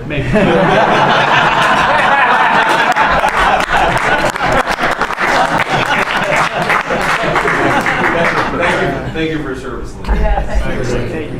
You're doing a fantastic job. We appreciate it very much. So? Well, Mr. President, I don't think I have ever worked so hard to try to fire myself. But we're certainly making great strides in that. We've reduced the folks over at the Department of Education by about 50% now through our RIF program, and so we've closed a lot of the district offices, consolidated, so there are a lot fewer people working a lot more efficiently in the Department of Education. The commissioners of education in every state, and I was at a meeting with them not too long ago for not only our states but our territories. They are thrilled with the opportunity now to be able to have more control over the education in their states, to get rid of a lot of the red tape and regulation that's kept them from doing what they're doing. So we're seeing, I think, great improvements. We'll see test scores, I believe. It'll take a bit for them to be able to go up, but I think now that they're going to have the opportunity to put in their own programs, we'll see that grow. At the same time, we've been focused on higher education for our universities. We've returned proper enforcement of Title IX protections to schools. We have stopped funding to Columbia, for instance, and some other schools for not only Title IX but Title VI infractions. And those are moving along. I think we've brought people to the table. They know that you're serious. You meant what you said. They're going to make changes. They're making their campuses safer again. Anti-Semitism was just out of control in many of our universities. And so some tried to, in fact, Harvard is sued and they're saying that it's, First Amendment infraction. No, this is civil rights, safety on our campuses for our young students, who are there. And with Pam's help and the task force that we formed with HHS, with GSA, with other agencies, we're going to make sure that our campuses are safe. And so there's a lot of good work going on. I think one of the biggest things, you'll be very happy to hear this, Mr. Vogt, that we are putting back into place collecting on our student loans that have been delinquent since March of 2020. Been no effort to recollect on those loans. So as of May 5th, the letter goes out that the loan recollection is beginning again. So for those people who have borrowed money and have not been paying, and that's just not to be punitive. There are many ways that they can go online to understand how they can get back into the right payment structure, because when they're in default, they can't buy a house, they can't buy a car because their credit scores are down. So it's helpful to them as well as to get this money back into the country. I mean, with $60 billion of increased student loan debt since 2020. And in total, we've got almost $1.7 trillion in student debt. So we're gonna start getting it back. And Scott and his team have been incredibly helpful. We appreciate that so very, very much. And so a lot's going on at the department. And what I would really like, as I'm firing myself, I'd like for you to be known as the education president, because of the best in practice systems that we want to put in every state to incorporate AI, so that we are training these new entrepreneurs and business leaders in our country. We can't do it with the infrastructure we have in place today. So you have to be working on that at the same time. So we're going to be doing that. So thank you for your charge to elevate education so that we are providing for every student access to excellent education. Thank you, sir. Thank you very much, Linda. And what's going on with Harvard and some of these colleges that are taking vast amounts of money, who also have vast amounts? They've got $52 billion and really scamming the public and hiring people like de Blasio and Lori Lightfoot, who are certainly two of the worst mayors in the history of our country, paying them a fortune of salary and having them teach our children how to manage cities and how to manage government. What's the word as of this morning on, let's say, Harvard? Well, we're negotiating with them. When we went back to them to say we'd welcome them back to the negotiating table, their response was a lawsuit. So Pam and her team are helping work with that. And I am, enjoying the fact not only am I firing myself, but I'm now being sued fairly regularly by different departments of education. But we're staying tough with them. The other thing that we're looking at also are the 117 violations of these big universities like Harvard and others who are not reporting, as they're required to do by law, foreign money that comes in and how much that is and where it comes from. And so that is and students. Yeah, and it's very serious. Where are these people coming from? Yep, Yes, exactly. sir, we pulled back their grants because Harvard isn't responding to us criminal activity by their students, and until they give us that list, they're not getting any more grants from Homeland Good. Security. I think we should pull it back. We did. The students they have, the professors they have, the attitude they have is not American, and I think you should. A grant is a grant. We don't have to give grants. Exactly right. So we'll pull back the grant. All right. Very good. Thank you very much. Thank you. Bobby? Mr. President, thank you for your extraordinary leadership. Over the past 100 days, we are already making America healthy again. We announced last week the ban on the 9 petroleum-based synthetic dyes, food dyes. within 2 years, within 2 months, we're going to ban the worst 2 of them. I am working with Secretary Rollins on dietary guidelines, the dietary guidelines that the President Biden's administration gave us. 453 pages. They're basically unreadable. And they are the product of the same kind of politicized science that drove Fruit Loops to the top of the food pyramid. And we're going to do real science, gold standard science. We're going to develop we have till December to do it. We are working very, very fast together. We're going to get it done by the end of the summer in time to drive major dramatic changes in the school lunch programs over the next school year. I'm working also with Secretary Rollins on the SNAP program and to get sodas and candy off of the food stamp program. 10% of food stamps go to SNAP. And I want to thank you for your courage. You are a business-friendly president, probably the most business-friendly in our history, but you're also willing to stand up to very, very powerful businesses, and you've shown that again and again. Secretary Rollins had the soda industry come and knock on her door very much, very loudly, and they said to her, well, the SNAP program is not supposed to be about nutrition. She pointed out to them that there is no nutrition in a soda. And they said, well, it's not supposed to be about nutrition. And she said to them, the name of the program is Supplemental Nutrition Assistance. So it is about nutrition. And we shouldn't, we have 38% of our kids are diabetic or pre-diabetic, and we are paying at both ends. We're paying for the food-like substances that make them diabetic, and then we're being bankrupt. We're spending $1 trillion a year on metabolic dysfunction. It's existential and it's not sustainable.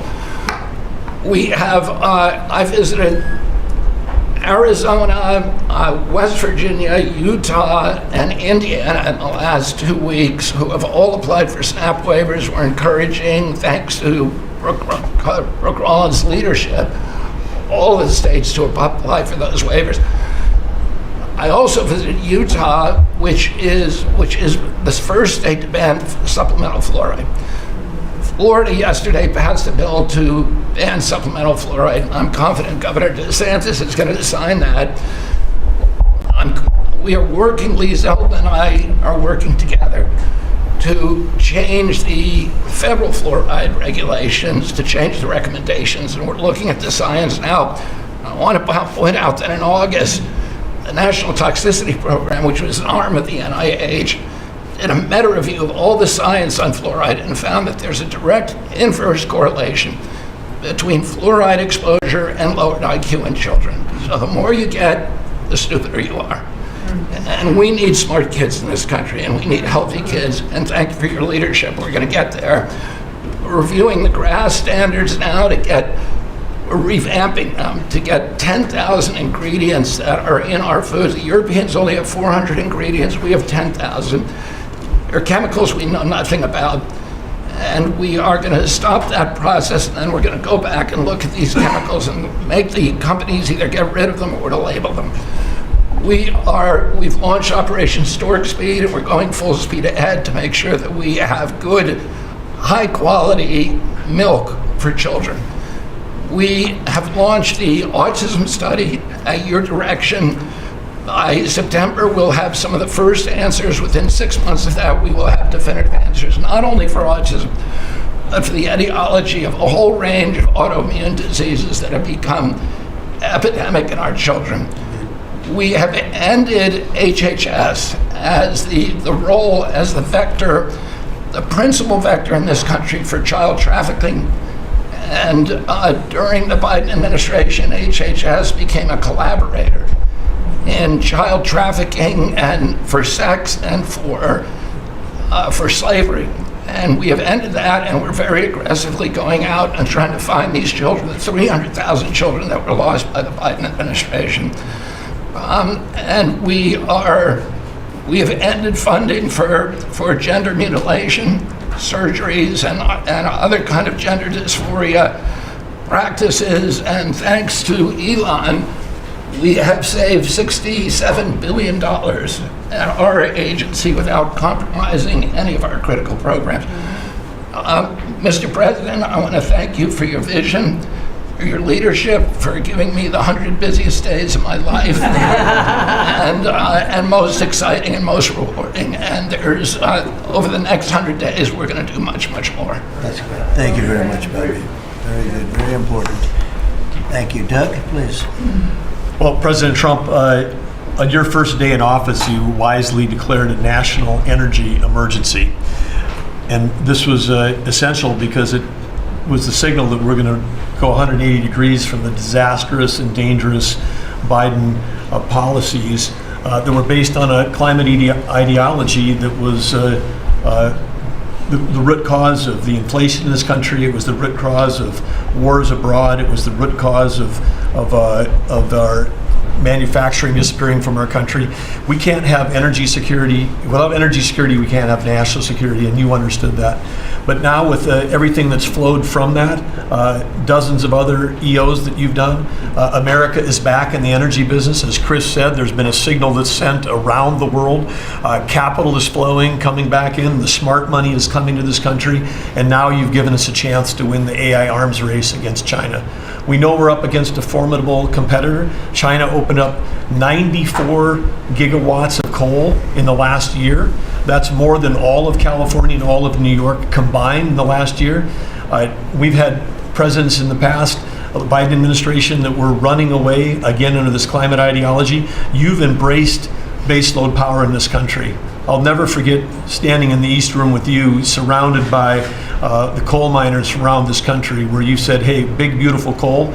As we work to try to identify the balance sheet of America, our earliest estimate is that the coal resources in America, just on public lands, could be worth $8 trillion with a T. That was all going to be taken off our balance sheet if we weren't going to touch it. But now we're back in the business. I was 1,800 feet underground in a coal mine in Alabama a couple weeks ago. They do metallurgical coal. Without metallurgical coal, we can't produce steel. This is a plant. This is a plant that would have been in a mining operation that would have been shut down under the Biden administration. What we're doing here, back in the business, we're doing leasing. We're leasing for oil and gas. We're leasing for timber with Brooke Rollins. We're leasing for grazing. We're leasing for critical minerals, which is key. And when we lease the public lands appropriately and by the law to do that, we're bringing in revenue. We're bringing in jobs. We're helping strengthen America. And so we're treating our natural resources like the American balance sheet they are. And America's resources, the 700 million acres of surface that's public, the 700 million of subsurface, the 2.5 billion offshore, all contain what we need to have self-sufficient supply chains. And so in this, we're focused deeply on critical minerals. The Biden administration put us in a real predicament right now. The whole trade team, the whole cabinet, Susie's jumping in, leadership across everybody, the National Energy Dominance Council. But of the top 20 critical and rare earth minerals that we need for defense, that we need for industry, China's controlling 85% of the refining for that. So we are running at warp speed 7 days a week to try to put ourselves back in business in that way. So, and I want to just close out by saying a couple other things. One is the border. Few people realize that 41% of the southern border is in Department of Interior. And then we've got a few more percent that come with Brooke and with the Forest Service. But that's been a risk area. Part of the reason everyone's pouring into our country, Biden wasn't enforcing the border laws. They definitely weren't enforcing it on public lands. And so again, using tying two presidents that had a great propensity for action, Theodore Roosevelt in 1907 created what was called the Roosevelt Reservation, 60-foot strip that go from Texas all the way to the Pacific Ocean, because he was worried in some future state there might be smuggling. I don't think he was anticipating human smuggling and fentanyl trafficking, but that has been largely unused. He gave us the authority to transfer that, and so working with Christie and working with Pete, we've transferred that to the DoD. So transferring land from the other agencies like Interior to the Department of Defense, then as Pete said, they can do the detain and assist with the military. And having been down at the border multiple times in recent week, I can confirm everything Christie said. The enthusiasm, the morale of that group is exactly 100% opposite of when Christie and I were down there as governors. I had Border Patrol people say that they were multi-generational service in that law enforcement that said, my wife and I are telling our children never to go into this thing, to go into Border Patrol. People this time were saying, I got a 17-year-old. As soon as they turn 18-year-old, they're signing up.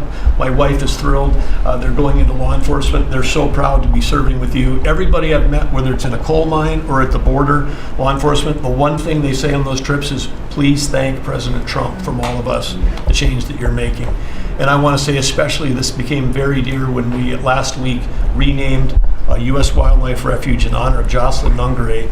Jocelyn Nungare, of course, lost her life tragically to illegal Venezuelan gang members in this country in a horrific way. But her mother, Alexis, was at that ceremony. Her grandmother was there, and Jocelyn's great-grandmother was there. There 3 other generations of that family were there. They all wanted to pass on their thank you to you too, and we've secured her name forever as a sanctuary, and really is saying that every child, every 12-year-old, every child in America should be safe in their own communities, and you've dedicated a beautiful piece on the coast in honor of her. So, President Trump, in your first term when I had a chance to work with you as governor, you were courageous.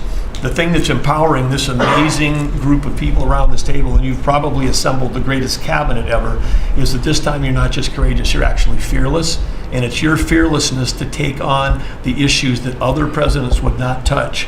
Whether it's the work that we're doing with successfully streamlining and right-sizing government, or whether it's taking on the issues at the border, or whether it's embracing the power we need to win the arms race, you're fearlessly doing that, and that creates it just all of us can sprint because you're running ahead. So thank you. Thank you, Doug. And you are doing a great job. And with Chris, that's a pretty much unbeatable combination, I have to tell you. So thank you both very much. Thank you, Doug. It's great.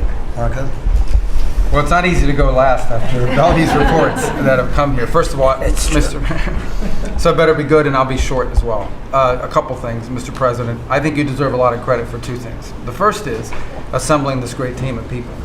Some of whom I've known for a long time, others who I've gotten to know during this period of time, but putting together a team, not just of talented individuals, but that work well together. It's something never going to be reported on in the media or fully seen, but it happens every single day. For the most part, I interact with almost everyone around this table at some level, and because of Secretary Kennedy, I'm afraid to eat anything. So in front of him, yeah. He said Tootsie Rolls are okay in moderation. So. But it's a great team. And here's the second, and I tell this to people all the time. This is incredibly rewarding service, and you hear it in everyone's voices. Traditionally, in the past, and it's one of the problems we got in as a country, is presidents would say, okay, let's go do something, and then they would have to do a study, and then a study on the study, and then a long internal deliberative process, and by the time you got to it, it was too late, or somebody had forgotten it. In this administration, it's moving. You know the direction because you know why you were elected. The American people elected you very clearly, and basically it's measured, I used to say by days and weeks, now it's measured by hours and minutes, but action is happening. And that's what people want to see. And let me talk about foreign policy in particular, because I'm not sure this is fully appreciated. This president inherited 30 years of foreign policy that was built around what was good for the world. In essence, the decisions we made as a government in trade and foreign policy was basically, is it good for the world? Is it good for the global community? And under President Trump, we're making a foreign policy now was it good for America? I was appointed by you and confirmed by the Senate to be the head of the United States Department of State. Not the World Department of State, not the Global Department of State, the United States Department of State. And what that means is our foreign policy is guided by 3 things. Does it make America stronger? Does it make America safer? And does it make America richer? If something doesn't do one of those 3 things, and hopefully all 3 of those things, we're not doing it. Now, we went out and hired a consulting firm to help us organize ourselves. Luckily, they were free. They're called the Department of Government Efficiency. And they helped us do a couple things. Number one is our foreign aid. We were funding some crazy stuff. Crazy stuff. You tell me, how does a puppet show in some country around the world make us stronger, safer, and more prosperous? So we got rid of puppet shows and a bunch of other things. I'm sure there were very good puppet shows. And I'm sure that a bunch of charities in the world can go pay for it, but the American taxpayer should not. We've also, by the way, Mr. President, under your direction, reorganized the Department of State. We had offices within offices within offices that didn't even know they existed themselves, not to mention the rest of them. And so we've begun to reorganize that as a way to be able to empower our embassies and our ambassadors and our regional bureaus to do what many of them signed up to do. We have a great team of ambassadors you've appointed. They're coming online every single day. Very talented people that are involved. Something else we got out of the business of, well, it wasn't widely reported, or maybe it was. We had an office in the Department of State whose job it was to censor Americans. And by the way, I'm not going to say who it is. I'll leave it up to them. There's at least one person at this table today who had a dossier in that building of social media posts to identify them as purveyors of disinformation. We have these dossiers. We are going to be turning those over to these individuals. We can follow up with the media.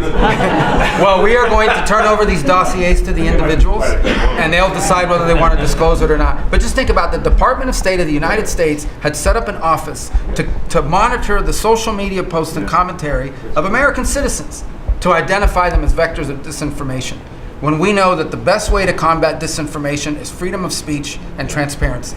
And so that's what we're going to be in the business of doing. We're not going to have an office that does that. Beyond that, Mr. President, and this I'll move quickly because this has been a team effort, we have gone to countries all over the world and said, hey, you want good relations with the United States, you need to take back your people that are here illegally.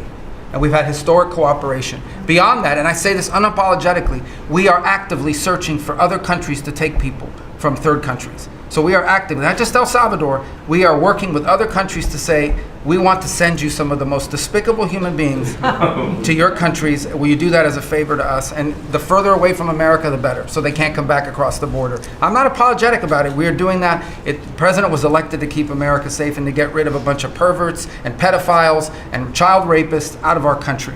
Here's something else we've done. We stopped giving student visas to people who are coming here to burn down our universities and take over libraries and harass people. Why are we giving student visas to people who are coming here to create disruption? And we've taken away the student visas of people that have come here to do that. It's simple.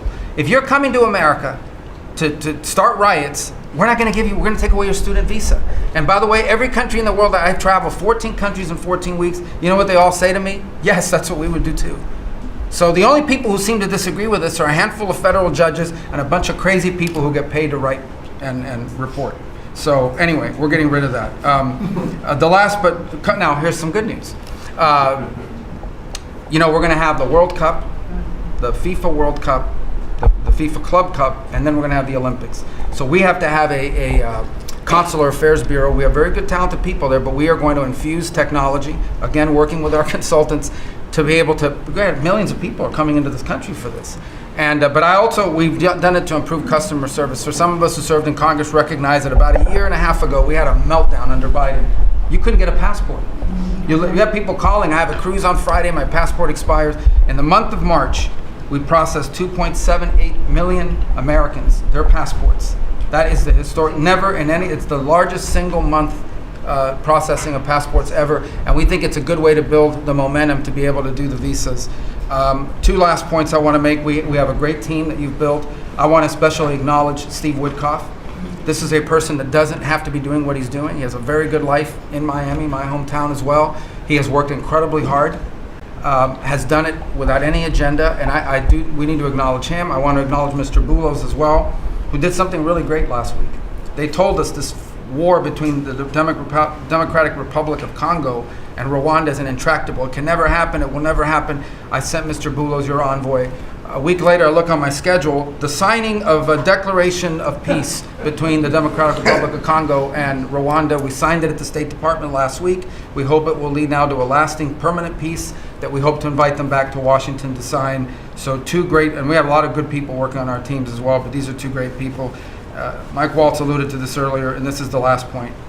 In the first 100 days of the 47th presidency, 47 wrongfully detained Americans have been returned to the United States, thanks to your leadership and the diplomacy that was exercised to make that happen.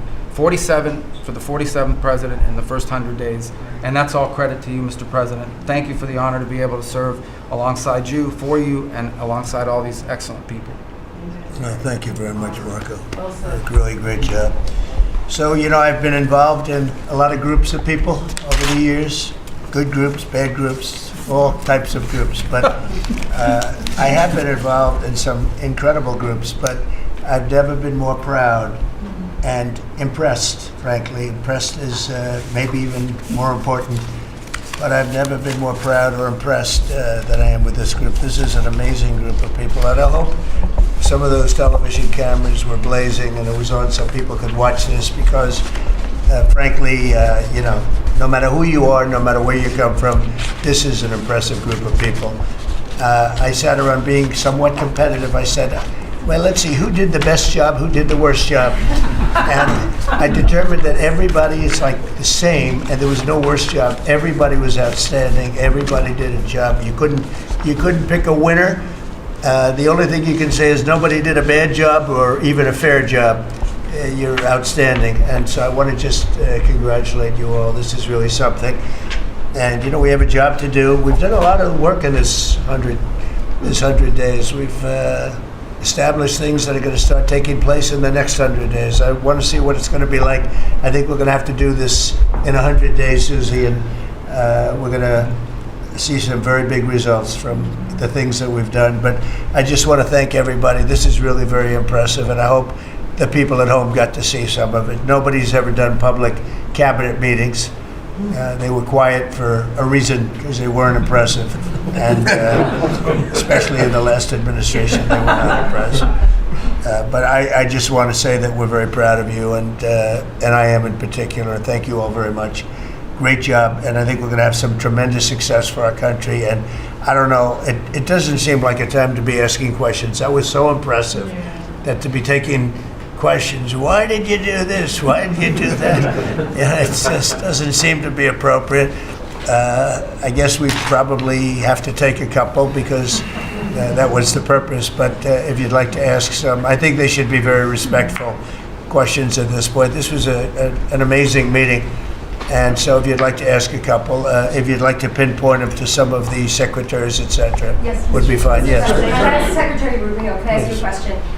You brought up El Salvador in your remarks. Have you been in touch with El Salvador about returning Abrego Garcia as a formal request from this administration should be? Well, I would never tell you that. And you know who else I'll never tell? A judge. Because the conduct of our foreign policy belongs to the President of the United States and the executive branch, not some judge.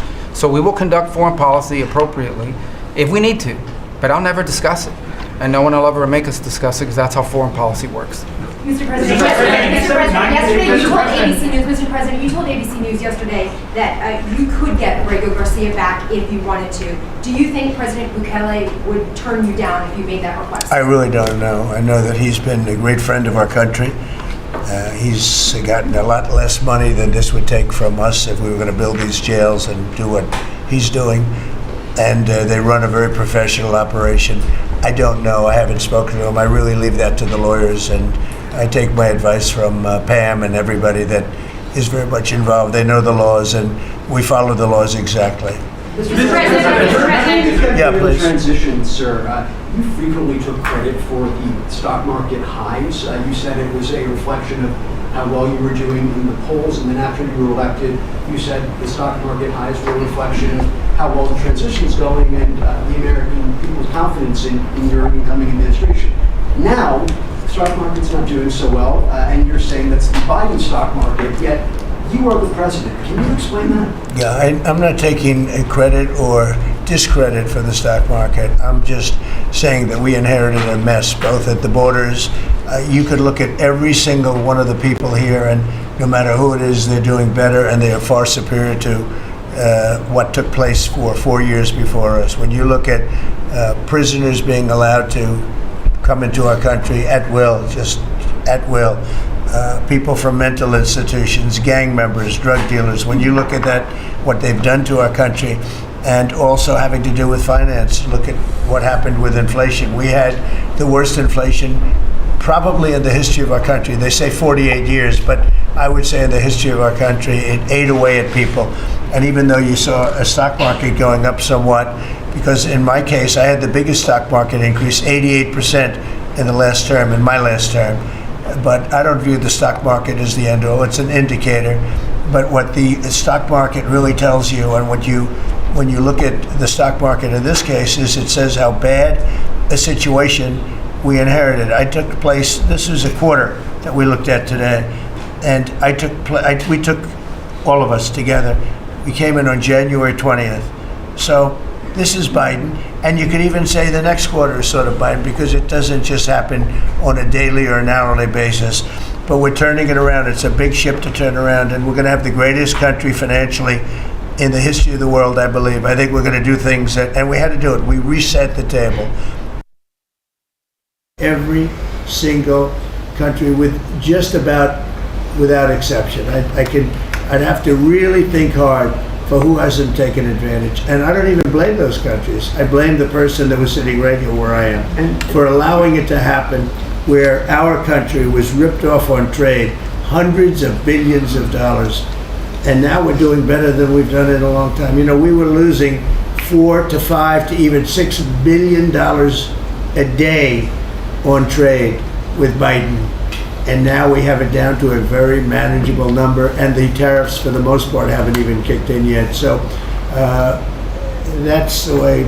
Stock markets, to me, are an indication, but the big indication is what's happening, and the people around the table know what's happening. The Ukraine deal is set to be signed in 24 hours or so. Is it true that the Ukraine minerals deal is about to be signed in the next 24 hours or so? There's some reports saying that. And if it's true, has the deal changed at all from the last time we heard about it? Well, I'll ask Scott to answer the question because he's responsible for it. Yeah, our side's ready to sign. Ukrainians decided last night to make some last-minute changes. We're sure that they will reconsider that, and we are ready to sign this afternoon if they are. Can you talk about those last-minute changes? What was removed or put in its place? Nothing's been removed. It's the same agreement that we agreed to on the weekend. No changes on our side. Just to put that in perspective, though, when I came here, I said, how much money have we given to Ukraine? The real number is about $350 billion. It's unthinkable. And we had no security. We had no nothing. We were just pouring money there, unsecured money, putting it in banks, and anybody could have taken it out. You know, anybody over there, it was their decision. I've never seen anything like it. Europe, on the other hand, which it's obviously that whole situation is much more important to Europe because we have an ocean in between. But Europe gave about $100 billion. It's a lot of money. It's a big sacrifice they made also. But they gave much less than we did. And their money is secured, totally secured, by deposits in banks. The deposits are largely Russian deposits. That's what Europe did, but their money is secured. So they gave $100 billion totally secured. We gave money like it's throwing it out the window. And it was done by Biden, and this is Biden's war. This isn't Trump's war. I'm trying to get out. And more than the money, they're losing about 5,000 young Russian and Ukrainian soldiers a week, mostly. There's some people also being killed in towns where missiles should not have been shot, small cities and towns. But we are trying to save the lives of about 5,000 young, mostly soldiers, that are losing their lives a week. I see satellite photos, probably off one of his satellites, come to think of it. But I see satellite photos every week of fields with arms and heads and legs scattered all over. It's a violent, horrible situation. And more important than the money, I want to save the lives of people from other countries that are dying so stupidly, so needlessly, and they're dying. But I said, what are we doing? How did we get into this war? It would have never happened if I were president. Everybody knows, and it didn't happen for 4 years. Wasn't even thought of. I discussed it with President Putin a lot. Ukraine was the apple of his eye, but there was no way he was going to do anything. Zero chance. And I said, you know, we feel foolish. The Europeans are putting up money. It's totally secure. They get the money back. We're putting up much more money. We have absolutely nothing. And I didn't want to make a complicated deal. I didn't want to make a deal that couldn't be made because Ukraine doesn't have very much money. They're going through a very bad period of time. It's been brutal. But I felt very foolish being in charge. So I said, well, we want something for our efforts beyond what you would think would be acceptable. And we said rare earth. They're very good rare earth. As you know, we're looking for rare earth all the time. Rare earth is called rare for a reason. And they have a lot. And we made a deal where our money is secure, where we can start digging and doing what we have to do. It's also good for them because you'll have an American presence at the site, Chris.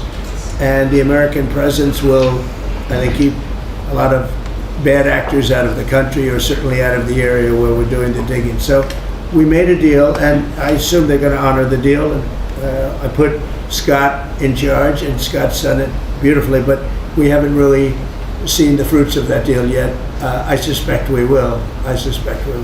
President, sir, you had progress. You had set a 90-day deadline during the executive order for secretaries, HECSET, and known to review whether to recommend to you whether to invoke the Insurrection Act to send troops to the southern border. Is that something you're still considering? Well, I'm talking to them, and it's not hard and fast, but I'm talking to them, and I will tell you that the border is the most secure it's ever been. We have never had anything like it. And when you said, Christy, before, it's 99.999, and I guess that means one person maybe, or two people. It's actually turned out to be 3 people came across the border versus hundreds of thousands of people under Biden.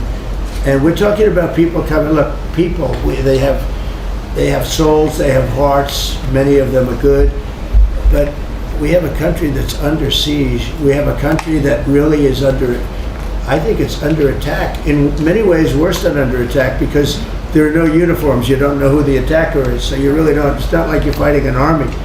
You're fighting people you don't even know who they are. But 11,888 murderers, many of them murdered far more than one person, are roaming. Now, some of them have already been caught. A lot of them have already been caught and taken out.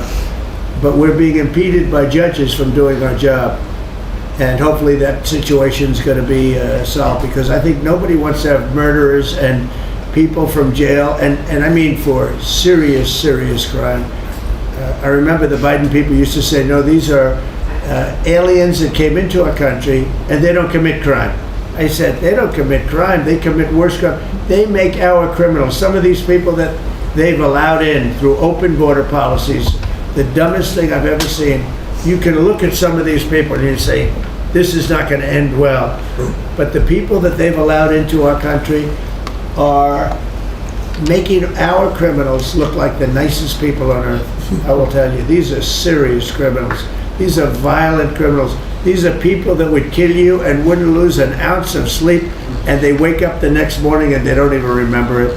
This is a rough, tough group of people, and we've got to get them out of our country. And the law says, I believe, I hope, and I think Pam will be very successful in proving it, but we've run into, I would call them rogue judges. Somebody could criticize me for that. These are rogue judges. These are radical left, generally radical left, horrible judges. And we didn't lose all of these people. You know, we've lost a lot of people to death and to rape, all sorts of crimes committed by the people that poured into our country.